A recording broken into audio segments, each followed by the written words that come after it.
पर्वतों के बीच जब कोई ध्वनि करता है आचार्य।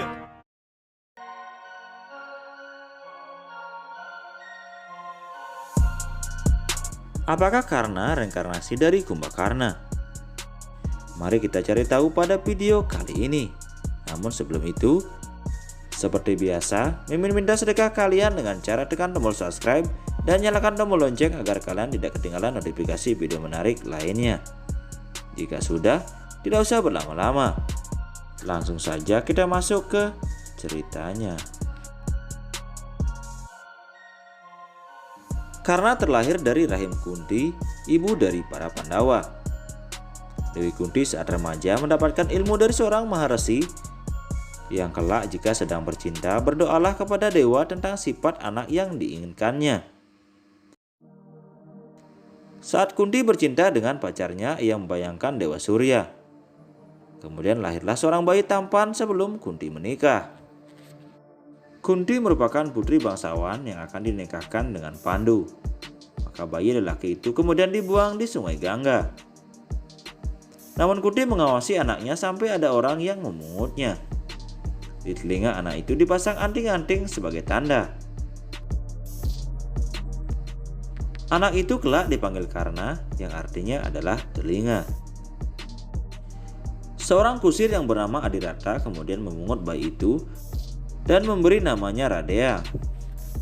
Istri dari Adirata yang bernama Rada mengasuh bayi itu dengan telaten.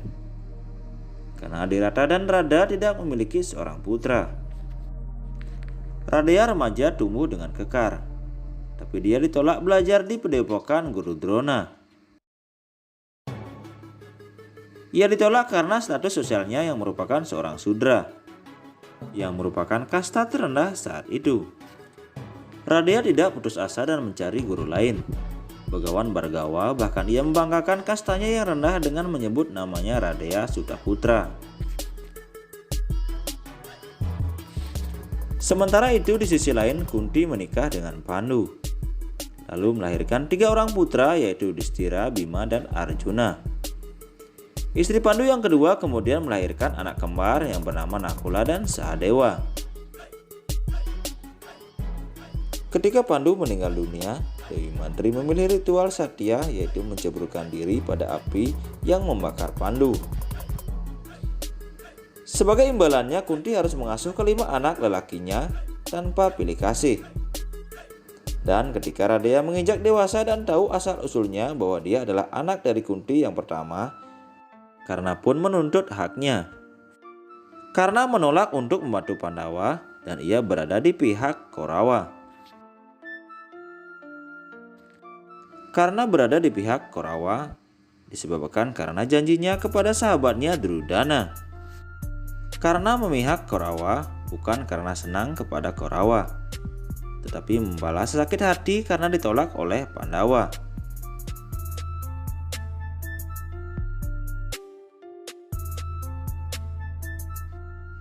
Lalu bagaimana dengan Kumbakarna? Kumbakarna tidak setuju dengan kakaknya Rahwana yang menculik Dewi Sita. Alengka menjadi morat-marit dan tercela gara-gara sifat kakaknya yang sombong dan doyan pada wanita. Tetapi saat Kumbakarna dibangunkan untuk berperang melawan pasukan Rama, Kumbakarna siap bertempur. Kumbakarna mengatakan bahwa ia bertempur tidak untuk membela kakaknya.